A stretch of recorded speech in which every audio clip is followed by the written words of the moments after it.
Hello everybody, I hope you're well. I've been meaning to do a longer clip on faith for a whole week now, and I think I'm going to have to finish it tomorrow because I'm a bit tired. But I'm going to record some thoughts about faith, Neville Goddard's teachings from the Power of Awareness, of course, and some thoughts about faith from Napoleon Hill after that. So here is the beginning. A miracle is the name given by those who have no faith to the works of faith. Faith is the substance of things hoped for, the evidence of things not seen. Hebrews chapter 11, verse 1. The very reason for the law of assumption is contained in this quotation. If there were not a deep-seated awareness that that which you hope for had substance and was possible of attainment, it would be impossible to assume the consciousness of being or having it. It is the fact that creation is finished and everything exists that stirs you to hope, and hope in turn implies expectation. And without expectation of success, it would be impossible to use consciously the law of assumption. Evidence is a sign of actuality. Thus, this quotation means that faith is the awareness of the reality of that which you assume. An awareness of the reality of that which you assume. So I know I've mentioned this recently, spoken about it recently, but it's really important to keep going over it. So faith is a substance. So when we're imagining our scene, or imaginary scene, implying that we have what we really want, our belief in that scene is what it actually is. It is real. We're bringing it out of the invisible. And so it's not like a daydream, it's real. It has a substance when we're imagining it. And the way it will manifest is by our strong belief that it is real.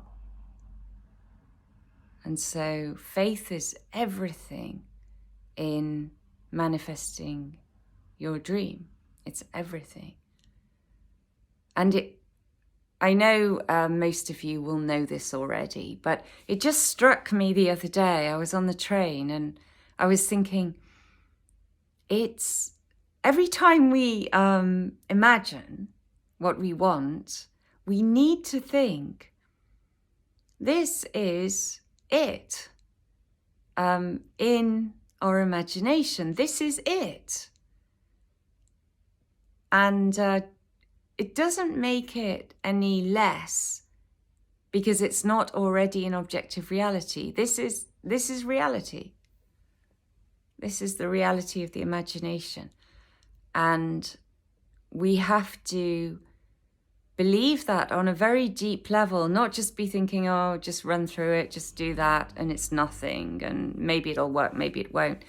We've got to realize that our faith in the imaginal act is the substance of the imaginal act, and it exists. And we can see it in our mind's eye when we are imagining, and we can feel it, and it's real. Just because we can't see it in objective reality doesn't make it any less real. So that's why faith has to come first. It has to be a sure thing. And it can really encourage us if we're thinking every time we imagine what we want, we are resting in something that actually exists in our imagination, and it has just as much chance as anything else as being born into objective reality. The only thing that will stop it is if we don't believe it's real. So we have to believe it's real. Our faith is the substance. And when we have our faith, we are in that substance. We're in that substance.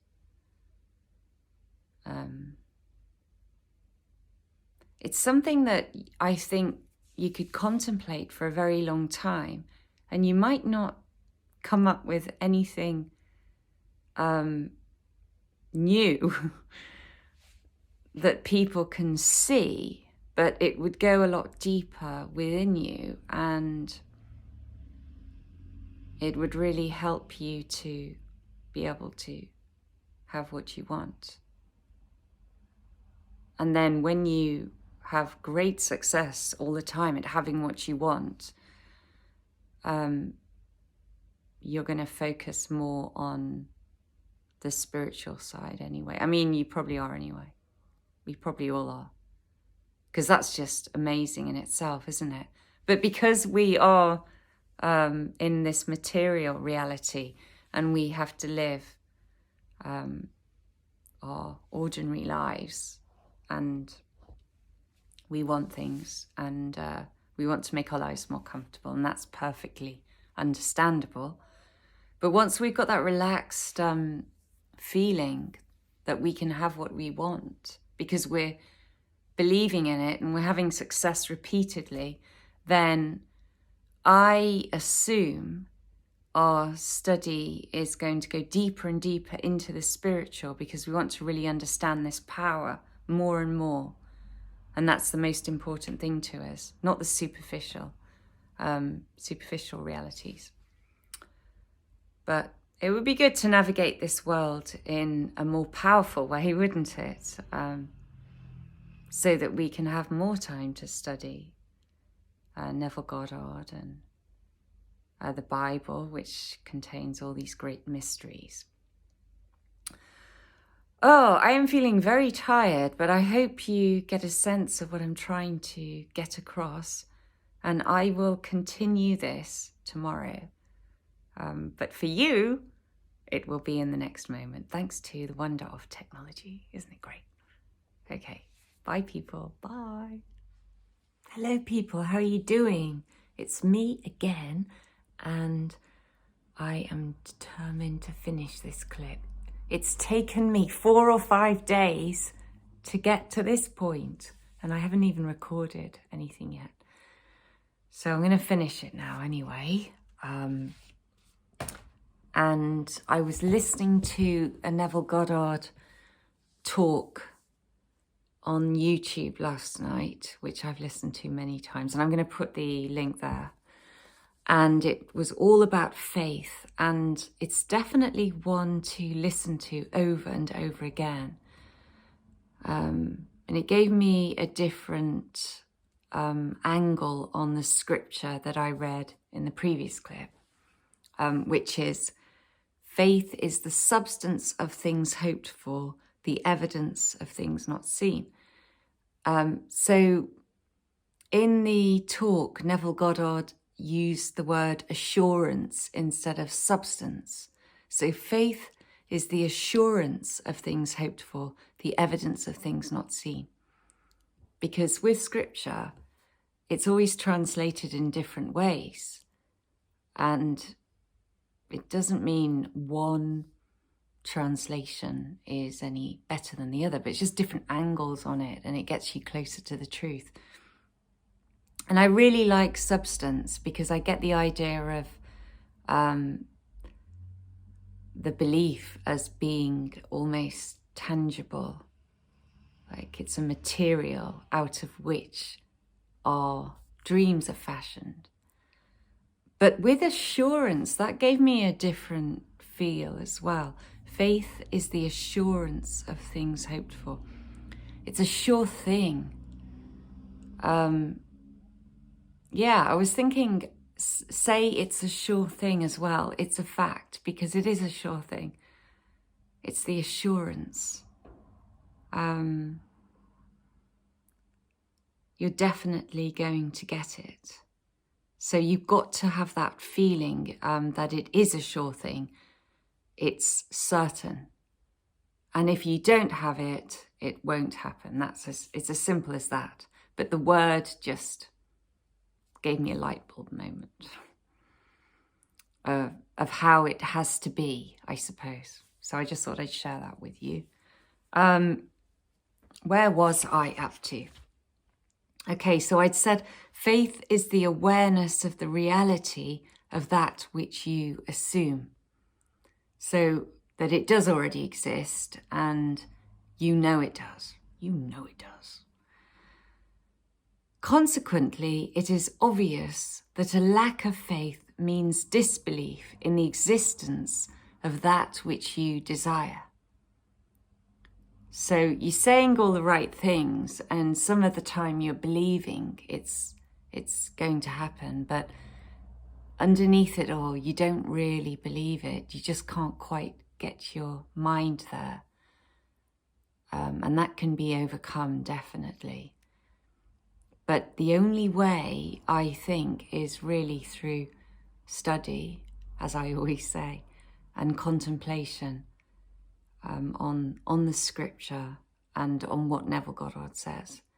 Because it's got to go really deep in you. Otherwise, if it's just a bit superficial, your faith isn't going to be strong enough. It's as simple as that. But yeah, it can be overcome. And we're all at different levels of faith all the time, I suppose. And sometimes you feel it strongly, and other times you get a bit frustrated by objective reality. But yeah, you have a certain depth that you've reached through contemplating the teachings. So even though sometimes you might feel a bit lacking in hope, you've still developed that faith. So it's still there. You're just having a bad day, that's all.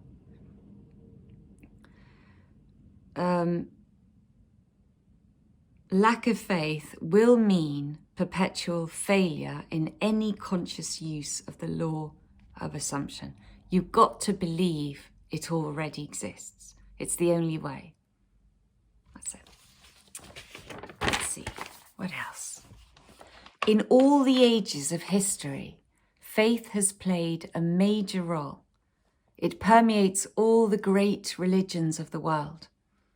It is woven all through mythology, and yet today it is almost universally misunderstood. So if it goes through the heart of all faiths and religions and beliefs, it's not because they're copying each other, it's because it's the truth and they've stumbled across it. They've come across it through inner wisdom, inner meditation. But interesting, isn't it? He says it is almost universally misunderstood, even though it's been written about for many, many years. Contrary to popular opinion, the efficacy of faith is not due to the work of any outside agency. It is from first to last an activity of your own consciousness. And that should give us great hope, because it's all within us. Of course, all the responsibility is on us. We can't blame anybody if we don't succeed, but we can do it.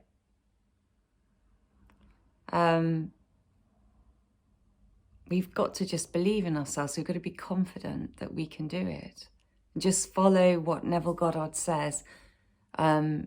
Contemplate the scripture and persist.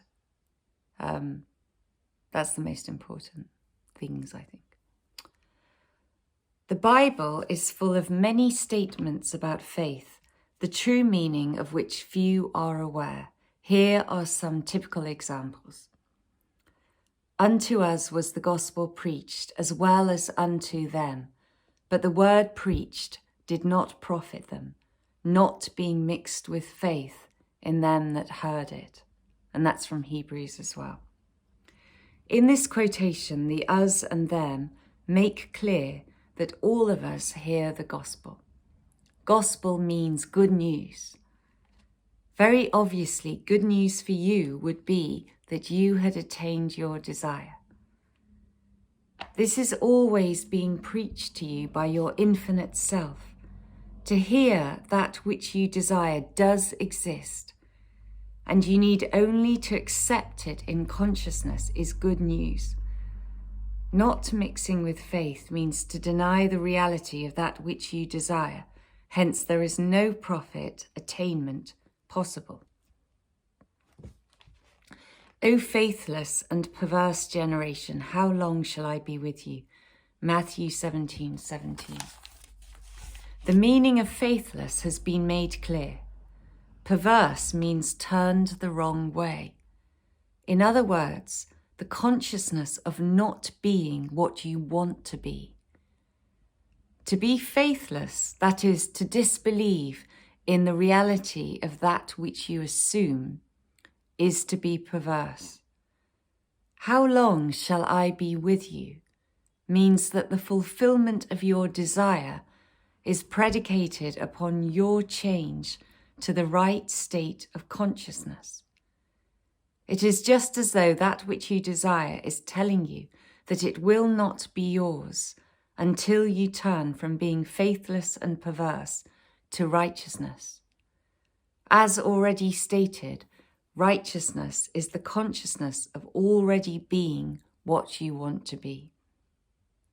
So it's all about living in the correct state of consciousness, believing that you already are who you want to be, and trusting in that. By faith he forsook Egypt, not fearing the wrath of the king, for he endured as seeing him who is invisible. Hebrews 11. Egypt means darkness, belief in many gods, causes. The king symbolizes the power of outside conditions or circumstances. He is your concept of yourself as already being what you want to be. Enduring as seeing him who is invisible means persisting in the assumption that your desire is already fulfilled. Thus, the quotation means that by persisting in the assumption that you already are the person you want to be, you rise above all doubt, fear, and belief in the power of outside conditions or circumstances, and your world inevitably conforms to your assumption. The dictionary definitions of faith.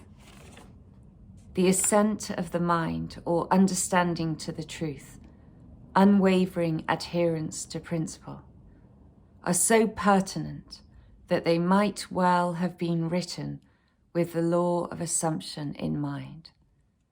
Faith does not question, faith knows. So, what do you think of that? I am a bit blank at the moment, but I know that without faith it is impossible to please him. And it's really hard sometimes because I know that you've got to believe fully that it's already happened. And it can be a very easy process if you have that assurance. But as Neville Goddard has said before, everything takes different amounts of time. So when it's taking a while to happen, it's very easy to lose your faith a bit. But then you've just got to just get back with it, and just think, well,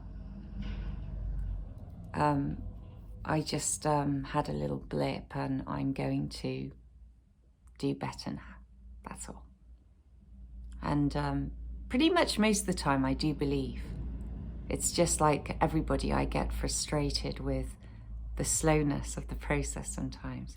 But I remember I mentioned about the house when I really wanted the house, and everything seemed to be going against me. That's probably the main thing that's worked so far for me. I think something I was doing that was very important was I was thanking God for it every day, regularly. And I did believe it was going to be in my hands, even though it seemed unlikely. And my parents were saying, I don't think it's going to happen. And I think they just didn't want me to be disappointed. But in the morning, I'd say, thank you so much for the house. I love the house. At midday, thank you for the house. And at the end of the day, thank you so much for the house.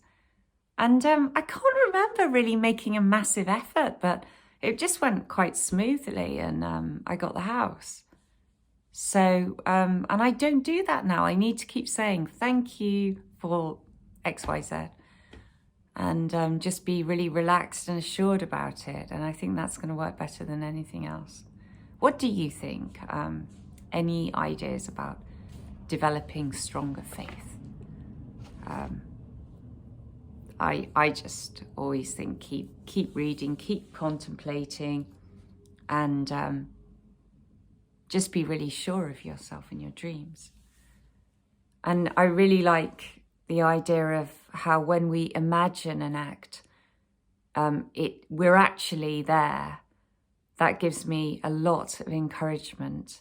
And I just think it's only a matter of time before the imaginal act can be seen in objective reality. But every time I go into it, it's like I'm like a needle of a record player, and I'm deepening the groove or something.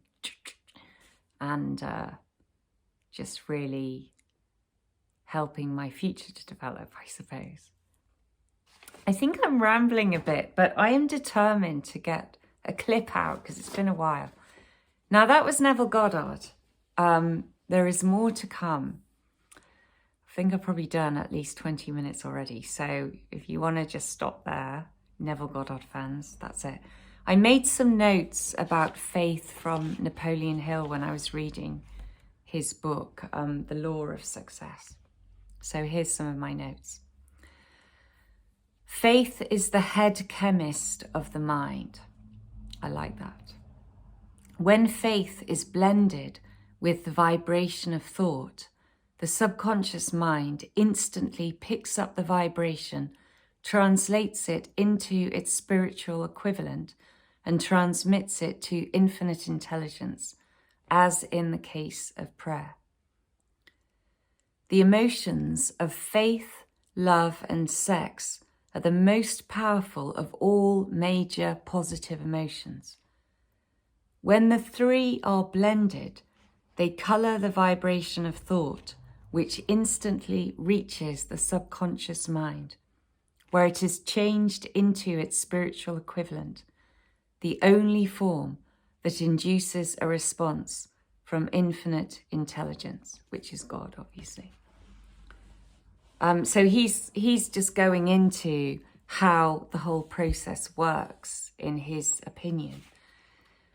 And with Neville Goddard, it's all about the imagination.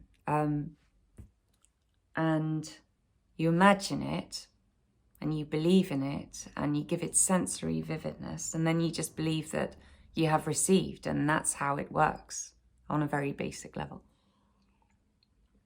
But I suppose the idea of the law of attraction, which isn't really Neville Goddard, but it's very closely related to what he's teaching.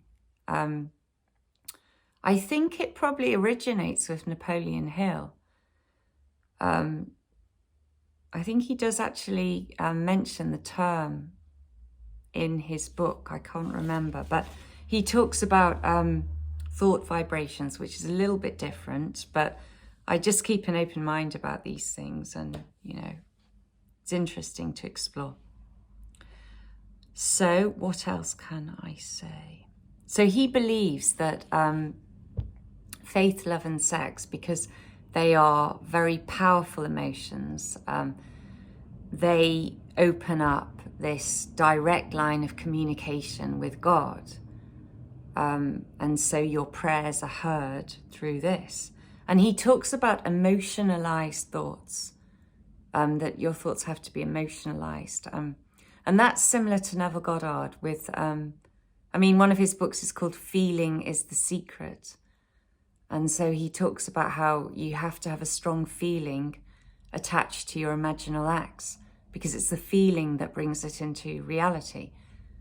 And I think we forget that sometimes. And Napoleon Hill talks about this too. So it's really important to get that feeling of contentment, of bliss, of joy, of satisfaction at attaining your dream. And the stronger the feeling, probably, in all likelihood, the quicker the manifestation. Faith is a state of mind that may be created by affirmations or repeated instructions to the subconscious mind with auto-suggestion, which is really just suggestions you're making to yourself. So you're just saying like, I am happy, I am successful, I am. And you just keep on telling yourself, and that goes into the subconscious mind. And then the subconscious mind creates a situation from that will help you to achieve that. That's how it works. So yeah, the subconscious is the link between you and God. Convince the subconscious that you believe you will receive what you ask for. So we've got to fool the subconscious mind into believing that we already are who we want to be. And that's from the story that I have mentioned before about Esau and Jacob and is it Ishmael, I think. It's been a long time since I've read that story. But their father is blind, and I think it's Jacob. He's the younger son, so he does not get the blessing from his father. The blessing's given to the firstborn. So he fools his father into giving him the blessing by disguising himself as his brother Esau. And the father feels his hairy back or whatever it is. And he's put this animal skin on his back. You'd think he'd realise that. Maybe he was really, really hairy, the other boy. I think it's symbolic. But he believes it's the hairy son, so he gives him the blessing. And that shows that the father believes through feeling and, gives his blessing through feeling because he's blind and that's the only way. So we can deceive him not in a good way, you know, he wants us to, by feeling. You know what I'm talking about anyway. I've got quite a bit more to get through, so I hope I'm not boring you too much. I didn't plan this at all, and I've had such a tiring week, and yet I haven't done that much, so what's the matter with me? I need to get out of this line of work quite soon, I think. So let's get back to what's important anyway, the subconscious mind. This is what I was just saying. I must have read this recently. The subconscious mind will pass it back to you, your suggestions to it, in the form of faith.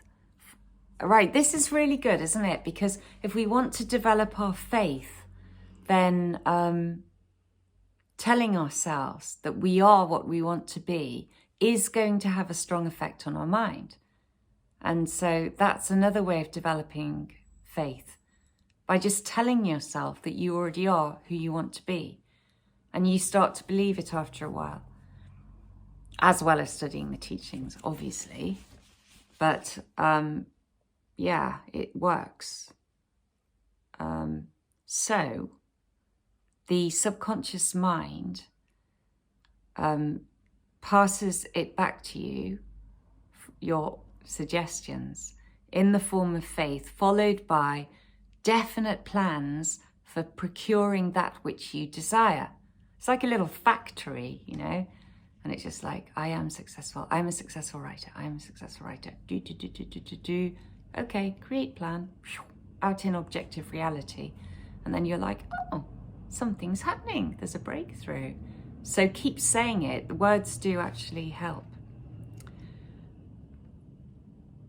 Thoughts must be emotionalized and mixed with faith. The emotions give thoughts vitality, life, and action.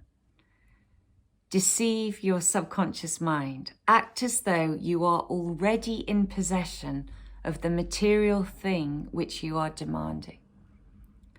Perfection will come through practice. That's encouraging, isn't it? Everything improves through practice, but sometimes we're a bit lazy with that, aren't we? Okay. Encourage positive emotions as the dominating forces of your mind and eliminate negative emotions. So this is another thing with a lot of people who follow the law of attraction. I think they've maybe taken it a bit too far, some people, in that they don't want to allow even a slightly negative emotion in there. And they think that that is having a negative effect on their environment and bringing what they want to them. But I think that's just setting you up for failure if you think like that. And it's a bit unnatural, a bit of an unnatural way to behave. I think just, definitely focus on the positive and make it a habit, and it will become mainly positive thoughts that you're having. It says that. It says that positive emotions should be the dominating forces of your mind, but don't be scared of having any negative thoughts. I think that's really normal. It's just if you can have much less of those than the positive, that's good for you. And it says faith develops more in a mind dominated by positive emotions. I keep forgetting that. And sometimes I think, oh, it's nice to just like laugh about people or things and just be a bit grumpy. And that's not really helping my faith.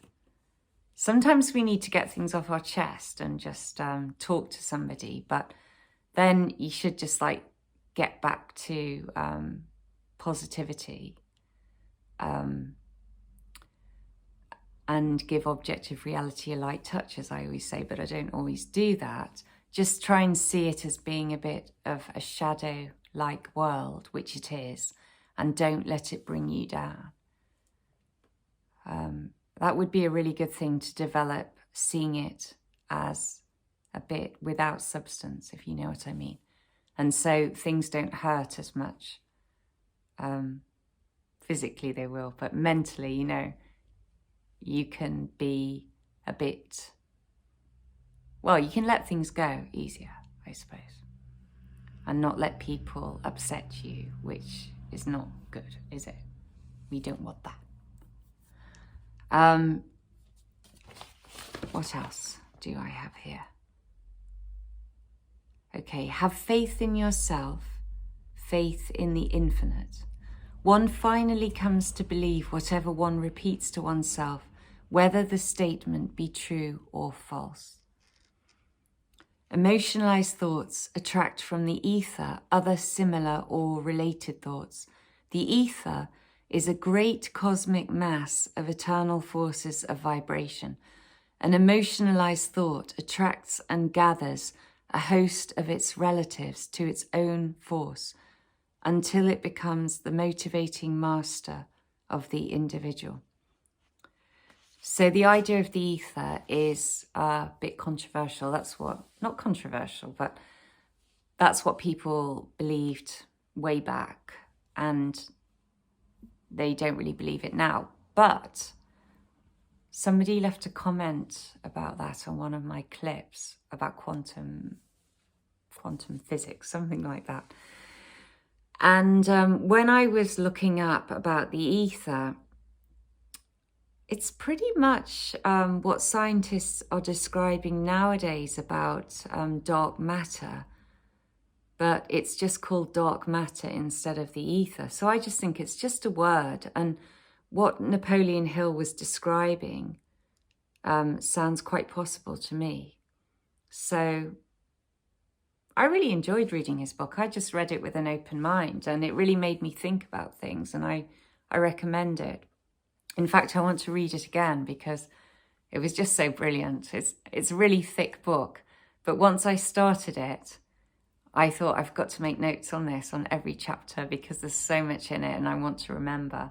So it took me ages to get through it, but now I just want to read it, you know, just enjoy all the interesting thoughts he's put on the page. So good. So if you haven't read it, it's a good one. I'm almost done, by the way. So he says to write out a statement of your definite purpose. And he says, throw off the influences of any unfortunate environment and build your own life to order.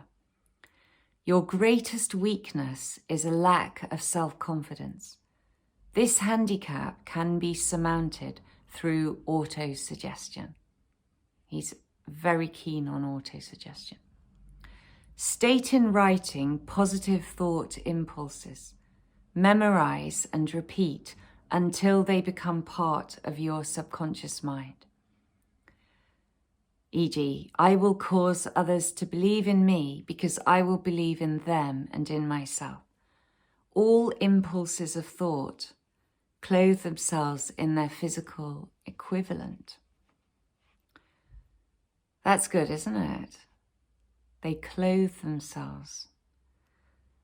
The emotion of love is close to the state of mind known as faith. Transplant faith to others. And then I've got lots of arrows, and I've got, which I think means leads to. An idea leads to imagination. Imagination leads to faith. Faith leads to a plan. A plan leads to action. Action leads to persistence, and persistence leads to firm decision, which leads to burning desire. Riches begin in the form of thought. I hope that's encouraging to you. I'm sorry I couldn't come up with any original ideas there, but I'm just feeling a bit brain dead at the moment, if you know what I mean. So let me know if any of that was at all helpful, and the next clip will be better than this. But please like it anyway, to be kind, because I appreciate it so much. And do you like that I've had my hair cut? It feels so much better, even though I don't know about how it looks, but I can't do anything with my hair anyway. So this is the easiest way. And I'm growing it out, so I'm letting the grey come through. There's quite a lot there. And that feels really positive for me. So see what it looks like when it's all come out. Just a bit of superficiality to finish my spiritual clip. I hope you appreciate it. So let me know what you would like to listen to, and I will do my best to deliver it to you. I hope you've had a good week, and I hope you are manifesting successfully. Take care, everybody, and please subscribe if you haven't already. Bye.